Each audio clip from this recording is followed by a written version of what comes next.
Good morning. This is the Committee of Adjustment meeting for the Township of South Algonquin. I'd like to call the meeting to order. It's 9. Oh, I just lost the time on the screen here. 9:02 or 9:03. There's an agenda before us. Are there any additions or amendments to it? None noted. Can I get someone to adopt the agenda?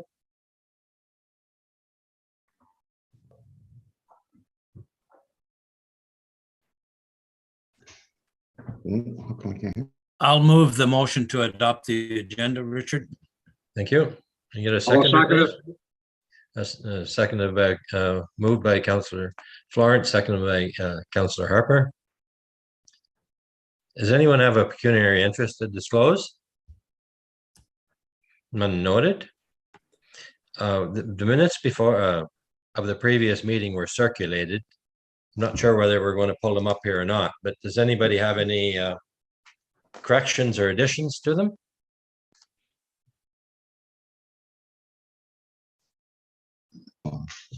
Hello? No, I just took it off.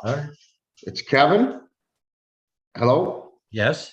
Oh, I just got a question. Is this one just for the property severance, or is this for the deeded laneway through the property too? Are we doing that all at the same time, or is that what's going on? No, we're going through the agenda right now, and we're just going to review our previous minutes. That's part of the process. Oh, Our okay. previous meeting, and All then we'll go through the various steps. Okay, all right. There were no corrections or additions noted. Okay, could I get a mover to accept the minutes? Bongo, I'll move it. Moved by Councillor Bongo, seconded by I'll do second. I'll Councillor second. Councillor Collins. Collins. Thank you. Okay, this is a public hearing and to consider consent application C2022-01. And I would like to turn this over to Tracy Cannon, our Planning and Building Administrator. Good morning, everyone. Thank you. I just want to do a roll call. Who is in attendance for public members that are in attendance for the meeting? If I could start with some of the applicants. Kevin, could you just state your name and who's with you? Kevin Balesdead and Gord Ewell.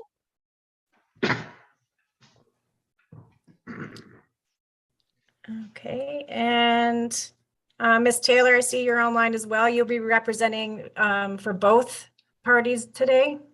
That's right. I'm just here to speak on either application if necessary. Great, thank you. Thank you. Okay, so I'm going to give you a bit of a background. This is we're having two at the same time. So they're together, so to speak, but different applications. So the first one is C2022-01 is for a lot addition and easement. And the second one is C-2022-02, and it's just for an easement.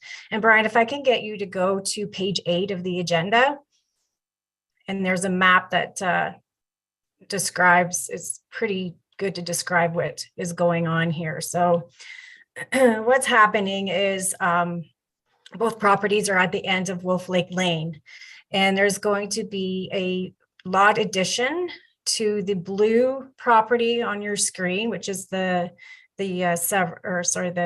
lands to be added to. The property that is in red is being added to those properties from the retained.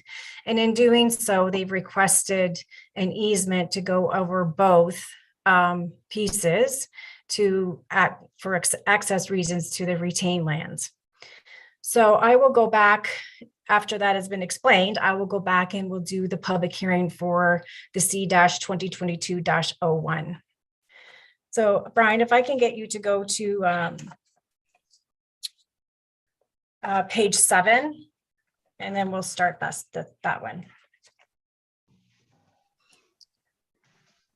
So this portion of the meeting of the committee adjustment is to consider the consent application for a lot addition and easement under section 53 of the Planning Act for lands described as parts lots 28, 29, concession 7, and part lots 28-30 through 31, concession 8 in the Lyle Ward. So the application requests consent to sever approximately 40.47 hectares from their 226 hectare holdings and add those severed lands to the abutting lot addition, the lands, the benefiting lands of 66.7 hectares. And that land is legally described as concession 7, lot 27. The applicant also wishes to establish a formal right-of-way over the severed land to benefit the retained land. So the requirements to hold the meeting is that there must be 14 days notice as prescribed under section 53.5 of the Planning Act. No notice signs were erected due to the road to the subject property being only accessible by, I believe right now, snowmobile. So we didn't put the signs up, but notices were mailed to property owners within 60 meters on January 28th. Any comments from the planner were outlined in the planning report that everybody received in their package. And I just wanted to reach out to the committee members to see if anybody had any questions or familiar with the lands or had any comments in regards to this application. It's Councillor Florent here. Tracy, you might remember last fall, I think it was, when somebody reported to me about a gate on Crown land. And after a little bit of investigation, we found out it wasn't a gate on Crown land, it was a gate on this property. And they were claiming that they had cut off access to a lake, which they did not. So I am familiar with this area. I haven't been on the private property. I've only been as far as where the gate is, where it turns from Crown to patented land. But I am familiar with the area. Great. Anybody else have any comments? The committee? It's Councillor Richard. Bongo here. Go ahead, Bungo. Thank you. Yeah, I had emailed Tracy just a few questions just with regards to the status of Wolf Lake Lane. And it seems like the owners are responsible for maintaining that themselves. And also the land is landlocked as well. So it's a pretty unique piece of property. And those were the biggest questions that I had, and they were all expertly answered. And it seems like any future developments would primarily be more like a hunt camp, or like you said, a low residential development as well. And those were my main inquiries. And like I said, yeah, they were expertly answered. Thank you. Yeah, so this is essentially, we're not creating any new lands. We are simply adding lands to an additional or to an existing lot. All requirements through the planning or through the building code would need to be, or building code and zoning bylaw would need to be applied or complied with if they propose to develop it. Councillor Shalla, I believe you had a question or comment?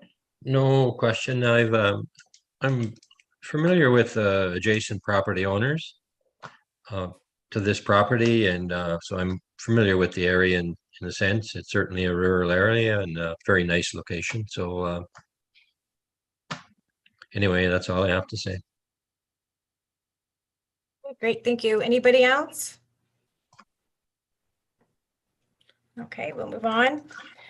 I did receive a written response from an adjacent property owner who had no objections to the application. No agencies that were circulated the notices had any objections or concerns. I believe Kevin and Gord as the owners, and Ms. Taylor, feel free to chime in as well if you have any questions or comments in regards to the application. Hi, Tracy. Courtney Cleverton here. I'm actually the owner of the other property as well. Oh, wait, sorry. Thank you. Yeah, sorry. I missed my chance to chime in there when you were doing a roll call. So, but yeah. That's okay. I'm glad you made it. Yeah. And just so everybody knows, like, our plan for this property is just recreational use. We're just going to be using it for for hunting. We have no plans to develop it. Okay, that's great. Tracy, I have one other comment. I'm just wondering, I know it's a rough sketch of where the right of way is going to be. And I'm just wondering, I imagine the owners will establish exactly where the crossing is going to be of the water system, so that that when they survey it, it will be all in line. Because it's likely crucial that they get across that green section, or the old green section, I guess you should say, so they can actually, I guess Cleverton can actually, Courtney there can access his property. So in the future. I can comment to that. It's Courtney here. There is there was an old trail that went and crossed the creek there, where there used to be an old wooden bridge. And we're using the exact same area. So it is well established where the crossing will be. Okay, good for you. I just want to point out one error on that map too. You can see at the bottom end of the map, it says Moores Creek that runs alongside the Wolf Lake Road. That's not actually Moores Creek. Moores Creek is up above. That's Coghlan Creek or Coghlan Creek.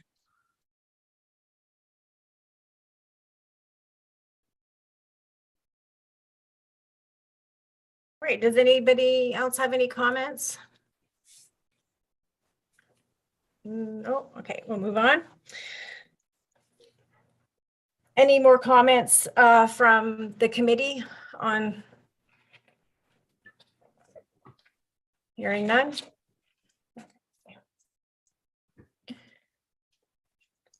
So it is recommended the Committee of Adjustment provide provisional approval for the consent application for C 2022-01, and that the application be approved provisionally with the following conditions: that the applicant provide the township with the original executed transfer deed, a duplicate original 1 copy, a copy of the reference plan to be deposited in the land registry office that is substantially in compliance with the application sketch, and a schedule describing the severed parcel and naming the grantor and grantee attached to the transfer for approval, and payments of all municipal legal and planning fees associated with the processing of the application. If applicable, that the applicant meet all financial requirements of the township, including payment of the balance of any outstanding taxes, including penalties and interest be paid. I now call for a motion on the decision for C 2022-01 as read by myself. Can I have I'll make a motion to approve the application. Thank you. Can I have someone? Oh, William. I'll second it. Oh, William. Councillor Shala. And I will now call upon a vote. Councillor Bongo, 4, Councillor Collins, 4, Councillor Florent, 4. Councillor Harper, 4, Councillor Shala, Or accepted with the conditions. Okay, thank you. Okay, so now we'll move on to 5.2 on the agenda, which is the public meeting for C 2022-01, Ewell and Blaisdon, sorry. So this portion of the meeting of the Committee of Adjustment is considered a consent application for an easement under Section 53 of the Planning Act for lands described as Lot 27, Concession 7, Lyle Ward. The application requests consent to create a 20-meter right-of-way over the subject property, extending Wolf Lake Lane, existing Crown Road, to continue to provide legal registered access to the retained lands under the previous consent application we just saw. So, Brian, if I can get you to go to page 12 would be great, please.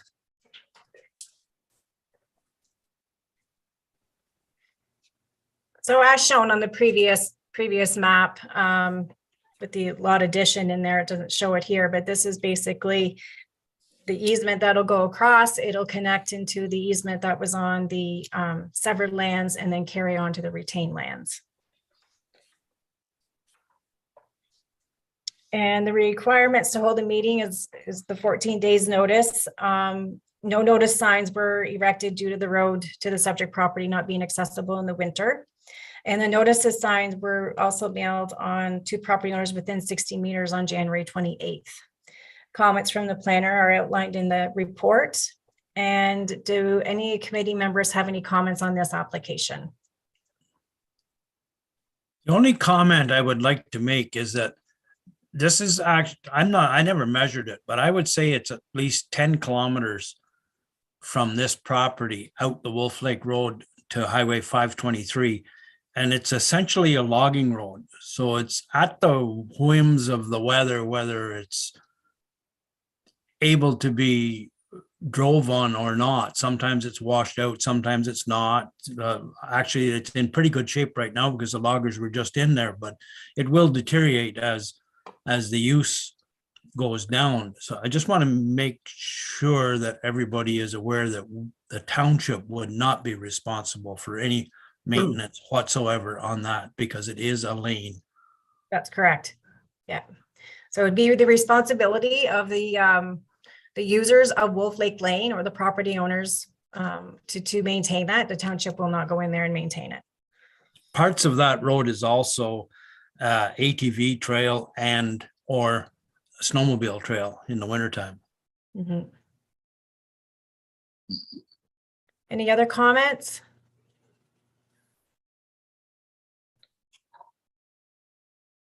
So no comments from the public were received and no agencies that were circulated the notices expressed any concerns.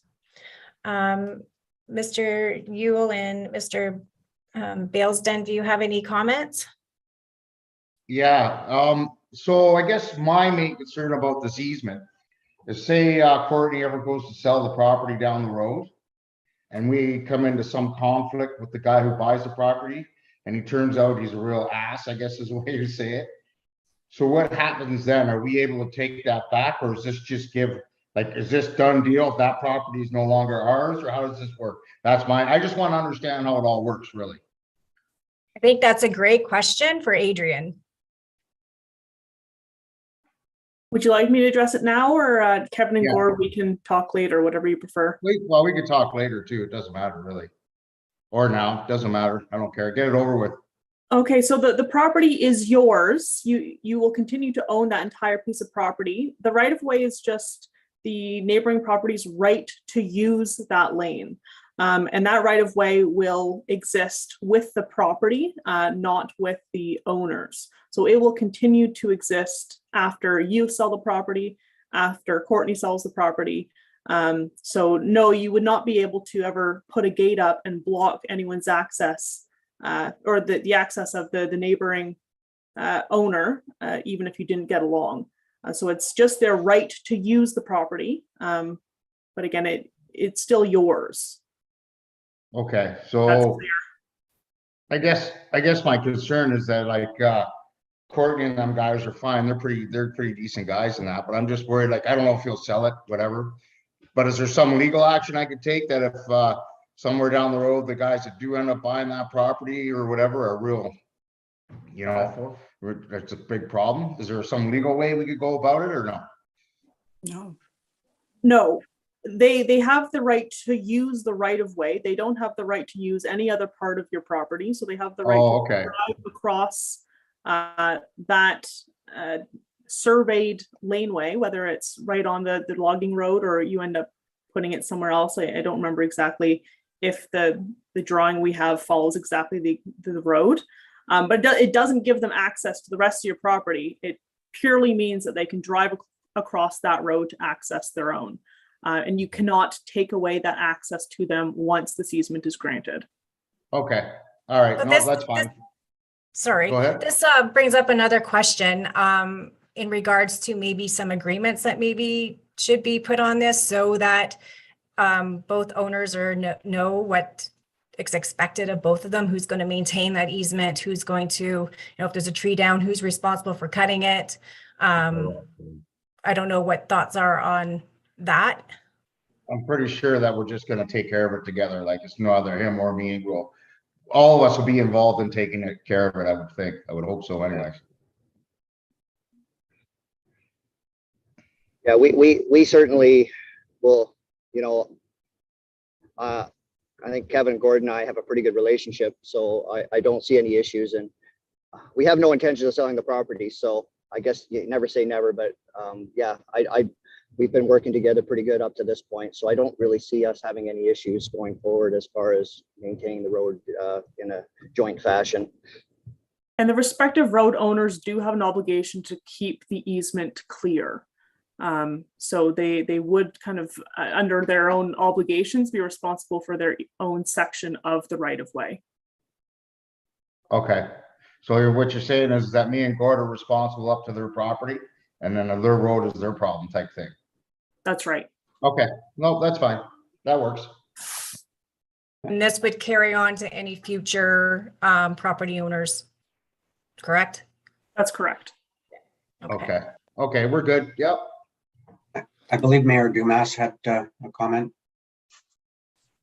I'm just not sure. Am I allowed to make a comment? Because I'm not a member of this committee. I usually sit in just to hear or meet the people that are going through this process, but am I allowed to make a comment? I can't see why not. You're a member of the public.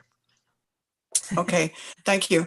I think the owners, and I'm pleased to meet you virtually, and you alluded to this, Tracy. I think there should be good wording. I think good wording makes good neighbors, no matter how collegial you are right now. You don't know what the future holds. And I think some wording to make this a solid agreement. And my other point is that Wolf Lake Lane takes off of 523. Am I correct? That's good. And it passes through Crown land before it gets to this patent land. Correct.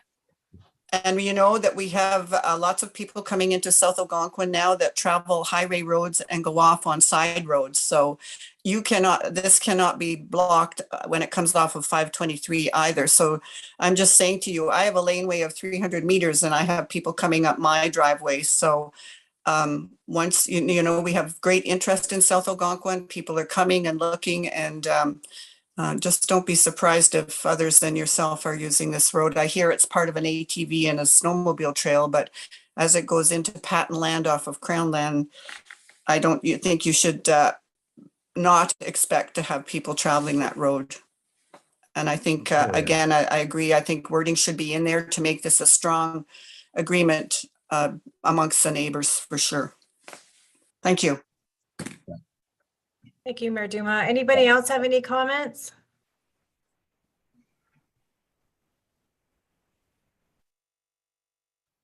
Hearing none.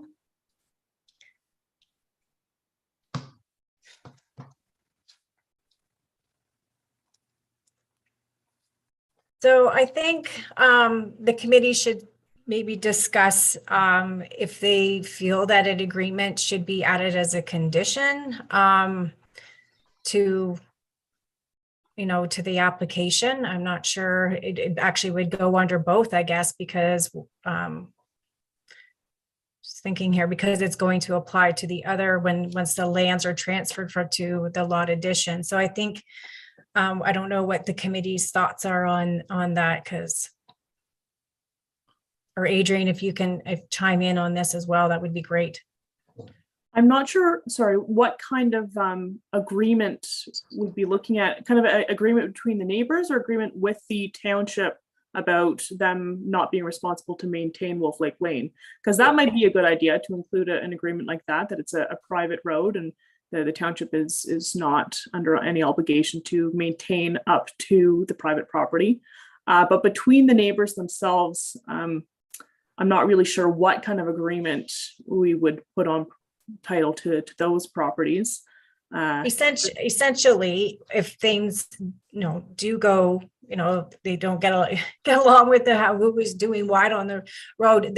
We just don't want them to come back to the township and say, you granted us this easement, you granted us this consent application, and do something about it. We're not getting along. I just want to make it clear that we're not going to be involved if something does go wrong. Well, we could do a private road agreement, I suppose, between all three parties.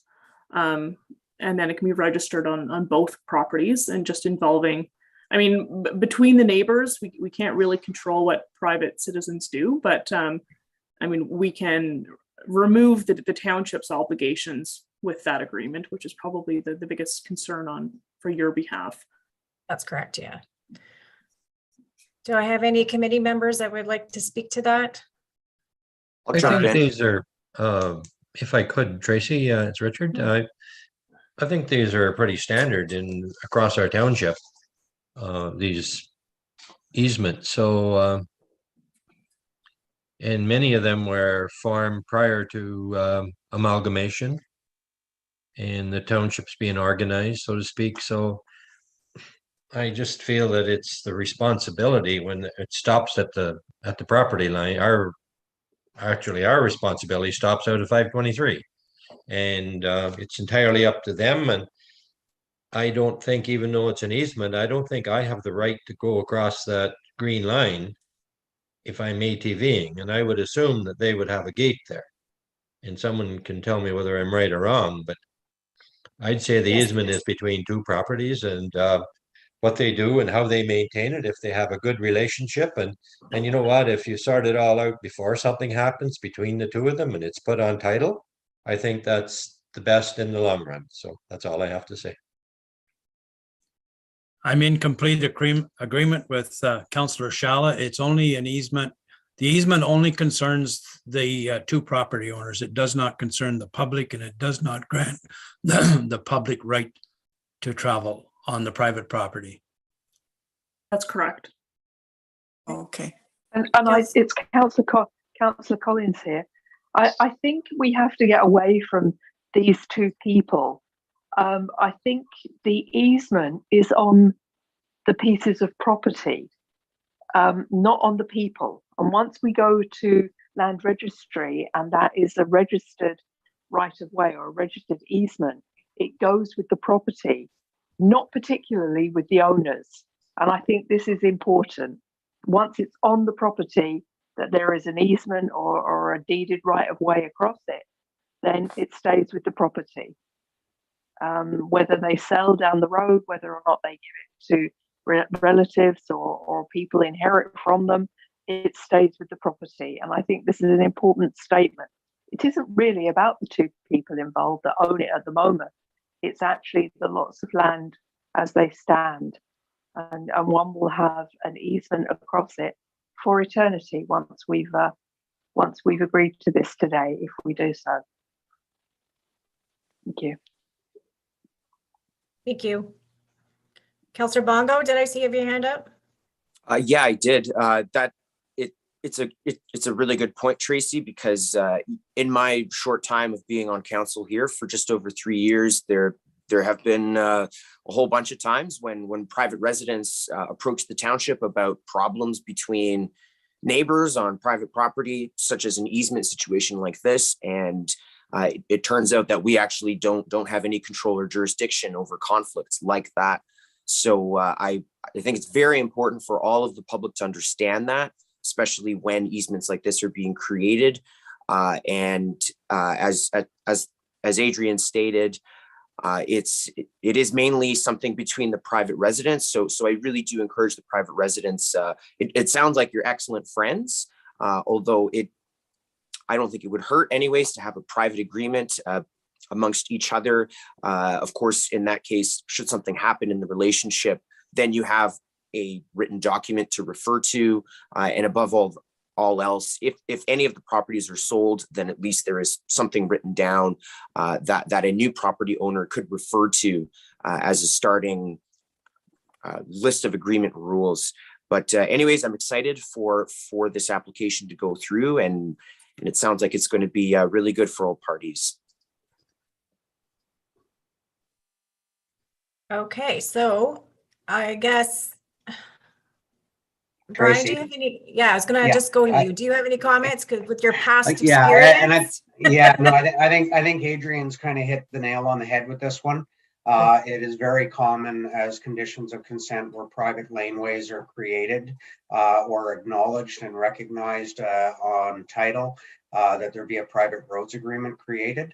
I've done numerous private roads agreements over the last 25 years, and they do take away the issues down the road when property transactions occur. There's a clear and concise agreement as to not only who's maintaining it, but when I get mad at you because you did something I don't like, and that tree falls across the road and I refuse to cut it on my property, there's something in writing that somebody can address that doesn't involve the municipality, that they have other repercussions for. So yes, private roads agreements are quite common, and they are a tool to assist not current owners who are friends, but to assist future owners in perpetuity. Great, thank you. So I guess the consensus I'm getting is that a condition should be added for the two parties to enter a private roads agreement. I think that has nothing to do with it. No, it doesn't. An easement is an easement is an easement. That's all we have to do is grant or not grant the easement. I have a question. Are we able to have a vote or something like that? Because I see the value of a private roads agreement as a very minor condition. And ultimately, if I'm the only member that thinks that way, then that could just be recorded in the minutes in the form of some kind of vote. Okay, May I just interject quickly? absolutely. When I discuss a private road agreement, I think it would be more important about dealing with Wolf Lake Lane if you wanted to have one. Between the two individual owners of the property, the land registry office is kind of picky on what you can register on title to the property. So they may not allow for us to register an agreement between the two landowners about who's clearing the driveway and whatnot. They could independently enter into a written agreement that's binding on any future owners of the property that wouldn't be registered on title. But if we're talking about a private roads agreement, I would say that would be just between the township and the landowners, just about Wolf Lake Lane and maintaining that up to, that they're not responsible for maintaining that up to the private road. Because it's true, an easement is an easement. There are obligations that arise with an easement. There are obligations that they're required to keep them free and clear. You can't block an easement. You have to remove anything that is blocking an easement. So all of that obligations are created within the easement itself. The private road agreement we would just be dealing with, in my opinion, would be Wolf Lake Lane. And if the township wants to protect themselves and just to make sure that they would have no liability if someone were to crash on Wolf Lake Lane, or if hit some ice, or if it wasn't plowed, anything like that, then at that point we could discuss a private road agreement. But in terms of who's looking after the easements, I think that just is created with the obligations are created with the creation of the easement itself. I don't think that any kind of formal agreement that's registered on title is necessary between the property owners themselves. Okay, great, thank you. Councilor Harper, Go ahead. I don't see why the municipality should be concerned or involved with any of it. The Wolf Lake Lane is on Crown land. We don't have anything to do with that. And once that easement starts across private property, that's nothing to do with the municipality after that. So I don't think we should be involved in any of it at all. There should be no liability for the township or anything else to do with the township. Okay, so how about we go, I think, like Adrian said, with the easement, it kind of takes care of itself because it's registered, untitled, and there's rules behind an easement if I've understood correctly. But as with the Wolf Lake Lane, I think maybe private roads agreement might be beneficial for there as well, that they're not going to expect us to maintain that in the future. And like Adrian said, liability. So did you want to take a vote on that? I think one of the Yeah. challenges there, Tracy, is that it is in fact Crown land, and I didn't realize that. I So thought of that too after while we were speaking. we have no jurisdiction over Crown land. That's provincially a provincial issue. So we wouldn't have the ability to enter into any types of agreements on provincial lands. Right. Hi, Tracy, it's Richard. I think we're muddying the waters here. I Yep. think we're here to vote on whether we're going to agree with this easement.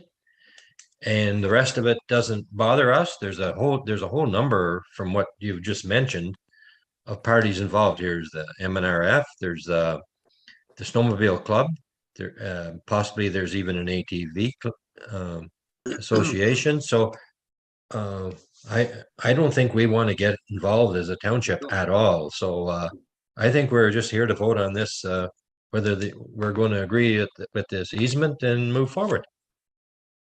And you know what? An easement and an agreement between the two parties is better down the road for all of those parties, but that certainly has absolutely nothing, I don't feel, that involves our township. Right. And so I would say we move forward here. Okay, so I'm getting the consensus that we're not going to request a agreement. So I'm going to go ahead and read the approval then. It is recommended the Committee of Adjustment provide provisional approval for the consent application with the following conditions. That the applicant provide the township with the original executed transfer deed, a duplicate original and one copy, a copy of the reference plan to be deposited in the land registry office that is substantially in compliance with the application sketch, and a schedule describing the severed parcel and naming the grantor and grantee attached to the transfer for approval purposes, payment of all municipal legal and planning fees associated with the processing of the application. If applicable, that the applicant meet all the financial requirements of the township, including payment of the balance and any outstanding taxes, including penalties and interest be paid. Discussion, I guess I should ask discussion first because this was, okay. Tracy, Go ahead. has the easement been surveyed? Are there survey markers along that easement? Because I think that has to happen before it goes to land registry. Well, like this, they will have to have a survey. And we'll Yes, get the okay. plan, and before it's approved, like, we have to see the easement. Okay, all right, thank you. So I now call for a motion on the decision for C 2022-02 as read by myself. Can I get a first and second? I'll make that motion. I'll And second. Collins. Okay, I now call for a vote of the Committee of Adjustment. Councillor Bongo, 4. Councillor Collins, 4. Councillor Florent, 4. Councillor Harper, 4. Councillor Shala, Or accepted with the conditions. So that ends the public meeting for the applications today. So May I ask a quick question? Sorry, Tracy. go ahead, yes. And I should have asked this when we were addressing the first application, but I got caught off guard. You gave the provisional, consent with one of the conditions being a survey. Now this is a full lot, so it would be lot 28, concession 8. Would the entire lot need to be surveyed, or can we just survey the little part of the right of way and then give a legal description for the rest of the lot? As long as there is a legal description that we can make one, that's okay. So just the piece that's being severed off is fine. Yeah. So, but if we just had the survey done for the right of way, but then gave the legal description for the rest of the lot to be severed, because it is a full lot 28. It is a full lot. Yeah, I can't. Yeah, I think that'd be fine as long as it shows the easement. It would just be very expensive to survey Exactly. the Yeah. entire lot. And if everything is there, then I can't see there being a reason that that wouldn't work. Okay, wonderful. Thank you very much. Yeah. Okay, so that adjourns me. I thank everybody. This is Oh, go Kevin. I ahead, just got a really quick question before we finish up here. Sure. So this easement is still our property, so it's still private property, correct? That's all I need to know. Yes. Okay, that's perfect. That's fine. That's all I need to know. Thank you. Yeah. Thank you. It's still your property. Like Adrian said, it's still your property. You're just giving Courtney access, legal Yeah. access to cross it. Correct. No, so you guys are getting into all this public stuff about Wolf Lake Lane, so I was just making sure that this easement didn't carry on and people thought they could just carry on through our property. It's still our private property and that's all right? Correct? Yep. Yeah. Wolf Okay. Lake Lane, anybody can travel it, but once it gets to your property, then that's your property. Yeah. Perfect. That's correct. That's fine. I'm good now. Thank you. Okay. Thank you. Okay. And Thanks, thank you, Adrian. Courtney and Gord. Thank you. Thank you. See you, Courtney. Thanks. Take care. Okay, so we can move on to the next portion of the agenda, Councillor Shala. Okay, number 6, Planning and Building Administrator Report. Planning Act amendments. Tracy, I'll let you go ahead with this. Thank you. Okay, so there was many amendments made to the Planning Act. It took a long time for me to understand them, as you can see. But they're pretty self-explanatory within the report. Like I said, with the delegation of additional decisions, I don't think that it's something that we should, we need to jump into right away. Maybe in the future, if council chooses to delegate that role, then that can be updated within our official plan. Does anybody have questions with the first ones? Maybe I'll just go through each one. So the delegation of additional decisions, that's where they can delegate the delegate to a committee or employee or agent for minor amendments to zoning bylaws, temporary use bylaws, and or lifting holding provisions. So does everybody understand that or have any questions? All right. So as stated here previously, in order for a potential purchaser to apply for a consent, they had to act like an agent to the owner. And now that has changed, as long as they show proof that they have got an offer of purchase and they can now apply for a consent. And we've had that actually in the past. So that's nice to see.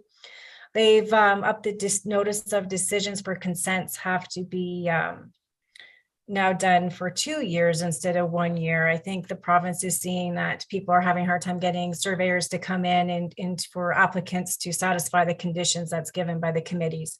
So that's an additional year added on to that.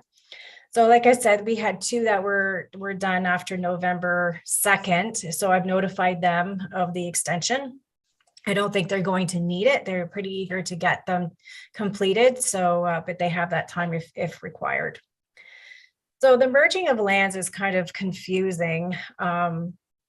Essentially now, if say Brian and I were both on property A and he was only on property B, and I passed away, leaving just him on both properties, the properties will no longer merge on title. We've seen merging on titles a lot. So hopefully this will eliminate some issues that we've had. It's moving forward. It's not going to help the past ones, but hopefully it'll help the future ones. I think Tracy, I think it's very good. We don't know how many of these are out there. And there's a good chance that the landowner might not even know until they go to do something with it. So I think it's very good. Yeah, we've also seen where properties have different roll numbers, they have different legal descriptions. They appear on paper to be separate, but when lawyers or anybody does a title search on them, it shows that they have merged. So we don't even know here at the office if properties have merged on title. So Yeah, it's quite common in a lot of places that a lot of people don't even realize it's happened. exactly, yeah. The part is, I've run into it numerous times. it's my Yeah. understanding from someone that just recently got rid of a property that he was getting 2 tax bills. Mhm, that happens. Okay, he was getting 2 tax bills, but in the end, it was when he went to get rid of the property, he found out that they had merged. So obvious the township didn't know if they were getting he was getting his tax bill from the township, but certainly wasn't aware of the merging. So they were able to sort it out. So. And that's the thing too, that as staff, we struggle with a bit, because now it's a big focus right now on using the PINs, property identification numbers, and we don't have access to them. We have access to the rolls and that's it. But if one PIN is created, then that's how we would be able to tell. But as staff, we don't have that ability to look that up. So consent certificates for retained lands, previously, they were only issued for severed lands, and now if the applicant wishes to receive that certificate for the retained, they can apply during the application period to request that additional certificate. An owner of land can also request a cancellation or a certificate of cancellation, and this would be commonly used in a situation where an owner has 2 properties that were conveyed by consent and now wishes those 2 properties to merge. Maybe they want to develop it in a way that it would be better as one piece. So I don't know if anybody else has any questions about those changes. I'm constantly following them and learning about them. So it's a great learning experience for sure. Appreciate you bringing that to our attention, Tracy. Other than that, we wouldn't even be aware. So great, thanks. And is there anything else? Thank you, Tracy. I don't have anything else. Next meetings, I'll probably be requesting one probably next month. I have 2 applications that's probably going to be ready to go to the table, one for sure. So it looks like committee of adjustments probably going to be running once a month for a while because the applications are coming in. It's better to get it moving, and not only that, it likely phases it in gradually for surveyors, etc. So if necessary, rather than waiting and maybe doing it only 2 or 3 times a year. So I think it's the way to go. And people are excited once they agree to do something and they want to get it done. So yeah, no problem. If we have to have a meeting, I think I'm sure everybody would agree that we should have it. Great, thank you. Okay, if there's nothing, if there isn't anything else, maybe I can get a mover to adjourn. I'll make that motion to adjourn. Moved by Councillor Florent. I'll second that motion. Seconded by Councillor Harper. Thank you very much. And I guess we're going to move on to another meeting.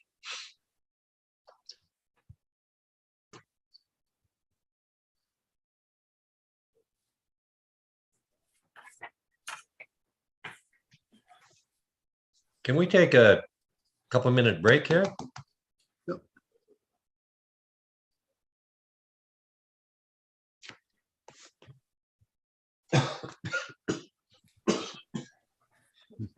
Oh, I need to drink water. Brian, Yes. or is it going to remind you that this is a closed session just to go off of being live off of YouTube? Yeah, they'll need to call the meeting to order. Oh, prior right. to that. Yes. Sorry.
Can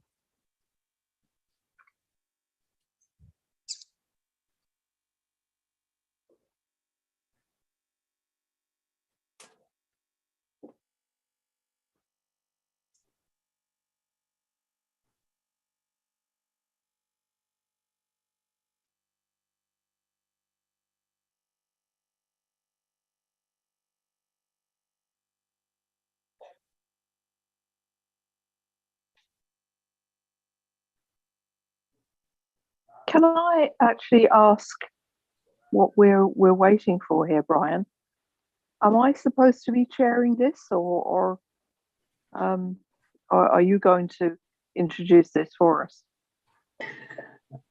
Yeah, I think we did put this under administration, Councillor Collins, so I believe you're the chair of that meeting, but I do believe one of the councillors asked for a brief break before we convene the meeting. Okay. Well, if it was I'm myself, where I'm ready to go. okay. I am a little bit concerned here. I'm traveling and I've got very sketchy connectivity, hence my actual video is off. If you lose me, then can someone else pick up the thread, please? Thank you. Okay, this is a meeting with regards to considering land claim information, which is going into closed. So can I call the meeting to order, please? Human Resources Admin meeting at 2:56, calling the meeting to order. Are there any additions or amendments to the agenda? I don't know where you're traveling, Councillor Collins, but it's 9:56 here. My Does same that give you a thought. clue? Does that give you a clue where I am? Sorry, 9:56. Are there any additions or amendments to the agenda? None noted. Can I have adoption of the agenda, please? Somebody to I'll move that motion. propose? That's Councillor Harper, thank you, and seconded by I'll second it. Councillor Schaller. Thank you very much. Before we continue, is there anybody that wishes to disclose a pecuniary interest in these matters? Okay, none noted. And I would like to move into closed session to consider the matter that we have in front of us today. So can I have a proposal to move into closed session? I'll make that motion. Thank you, I'll Councillor second it. Florin. Thank you.